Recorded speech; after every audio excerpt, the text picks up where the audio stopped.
Hello everyone and welcome back again with the new topic, that is tunnel alignment and geological factors part 2. In previous lecture we discussed about the significance of lithological conditions as well as the attitude of the beds, that is strike and dip. Today in the present lecture we are going to discuss about the significance of major geological structures like fault, joints as well as the groundwater conditions. So first of all, let's discuss about the faults. Fault, fault zones and shear zones are highly permeable and hence easy groundwater passage may take place. The rocks are weak and unstable due to fragmented conditions in the faulted region. Inclined fault planes and shear zones at roof and along sides introduce additional complications in computation of rock pressure as well as the rock strengths. If active fault region is there, then more chances of the dislocation of the tunnel if it is excavated. Hence, if tunnel is intersected by fault planes or shear zones, it is most unsafe situation due to roof fall, side slips, dislocations and groundwater problems. Hence, the faulted regions are highly objectionable and unsafe for the excavation of the tunnel, and hence this should be avoided. Then another structure, that is faults, which are warping taken place due to the compressional forces in the rocks. Faults influence on design and construction of the tunnel because folding introduces considerable variation and uncertainty in the rock sequence, and entirely unexpected rock may encountered. Situation may serious if folding is not recognized properly during the survey or misinterpreted. Then folding of rocks introduces peculiar rock pressures. In anticlinal fold, loads of rock at the crust are transferred to the limbs by arc action, which may be highly strained. These conditions are reversed in case of the syncline. In such cases, rocks of core region are greatly strained.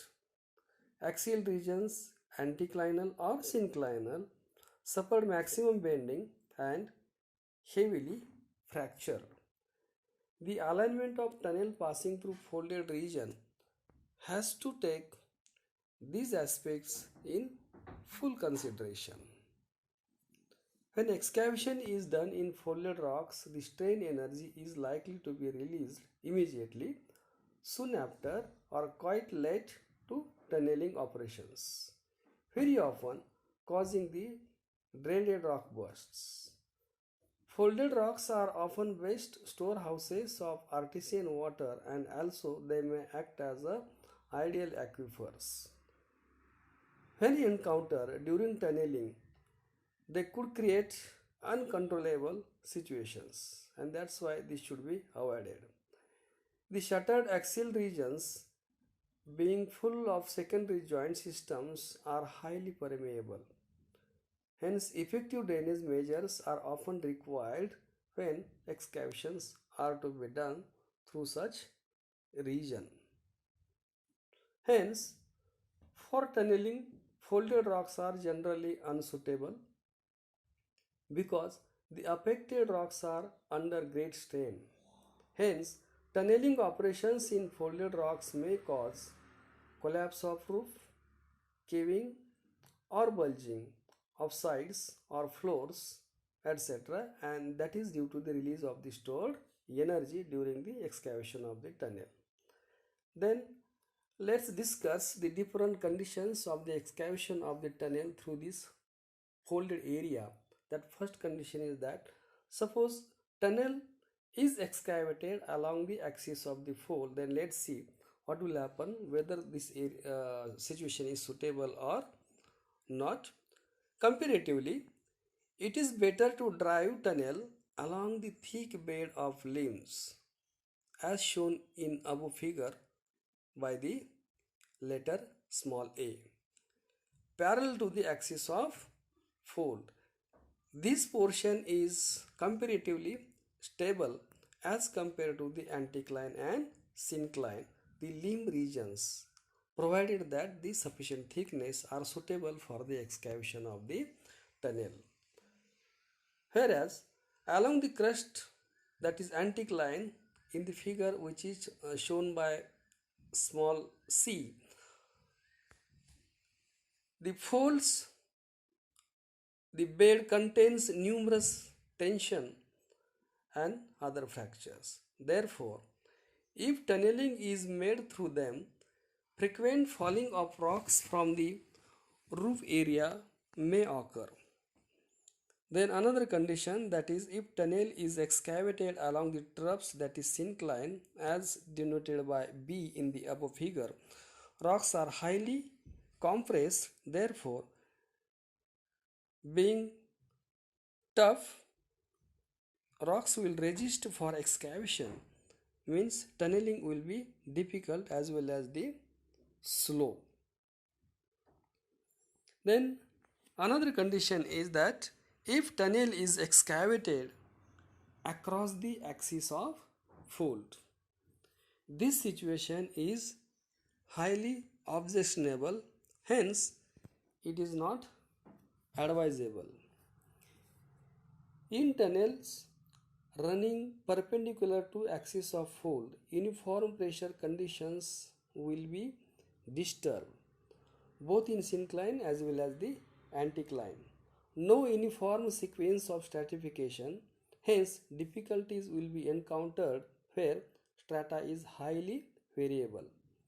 Instead of a continuous type of lining system composed of adjoining rings should be adopted in this case. With some precautions, anticlinal fold may be better location than the syncline, with advantage include greater stability and less problem of infiltration. Then the joint system. The joints are the cracks or the fractures developed in the rocks, and these are the planes of weaknesses. This tends to close with the depth, but originally closed joints may become reactive and open up in the immediate vicinity of the tunnel excavation. Their presence and orientation has to be investigated properly. Jointed rocks are not self-supporting even though massive, hence it needs lining. Then groundwater conditions. Groundwater conditions in the region of the tunnel project is not to be underestimated. Groundwater conditions affect the tunnel rocks in two ways, that is, it erodes and corrodes the susceptible constituents of rocks and alters their original properties, that is, rocks which are susceptible for the weathering, they gets altered. It affects the rock strength parameters by its static and dynamic waterheads. Such actions may become highly pronounced when artesian aquifer is actually intercepted by the tunnel excavation. Tunnel should be above the groundwater table as far as possible. So, this is the significance or considerations of the different geological parameters or factors in fixing of the alignment of tunnel. Thank you very much.